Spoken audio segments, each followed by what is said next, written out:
ఇప్పుడు నిన్న మురళీ నాయక్ ఒక జవాన్గా తను దేశభక్తిని నరాల్లో నింపుకున్నటువంటి వ్యక్తి.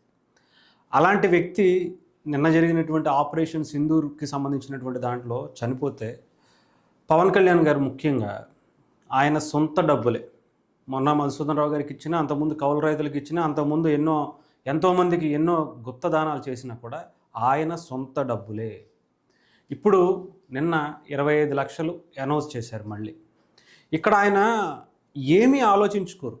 ఆయన దగ్గర ఉన్నాయా లేవా, ఉంటాయా ఉండవా ఏంటి అనేది ఆయనకి అనవసరమైంది కూడా. ఎందుకంటే పవన్ కళ్యాణ్ గారికి ఇవ్వాలి అనుకుంటే అది ఎక్కడి నుంచి అయినా సరే అప్పు చేసైనా తీసుకొచ్చి వాళ్ళకి ఇస్తారు.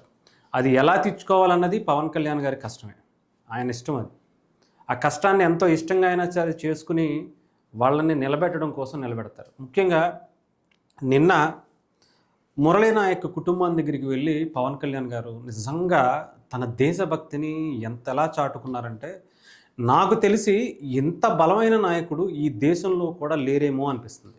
ఈవెన్ ఇంక్లూడింగ్ ఇప్పుడున్నటువంటి ఆంధ్రప్రదేశ్ గవర్నమెంట్ కూడా 50 లక్షల రూపాయలు అనౌన్స్ చేసి 3 ఎకరాలు 5 ఎకరాలు భూమి ఇచ్చి 300 అడుగులు, దాదాపు 300 సెంట్లు ఎంతో, 300 అడుగులో ఎంతో, దానికి ఒక ఇల్లు కట్టుకోవడానికి ఇల్లు, అవన్నీ కూడా ఇవ్వటమే కాకుండా ఒక ప్రభుత్వ ఉద్యోగం కూడా ఇస్తామని ఆంధ్రప్రదేశ్ ప్రభుత్వం తరపున అటు నారా లోకేష్ గారు, పవన్ కళ్యాణ్ గారు అనౌన్స్ చేసి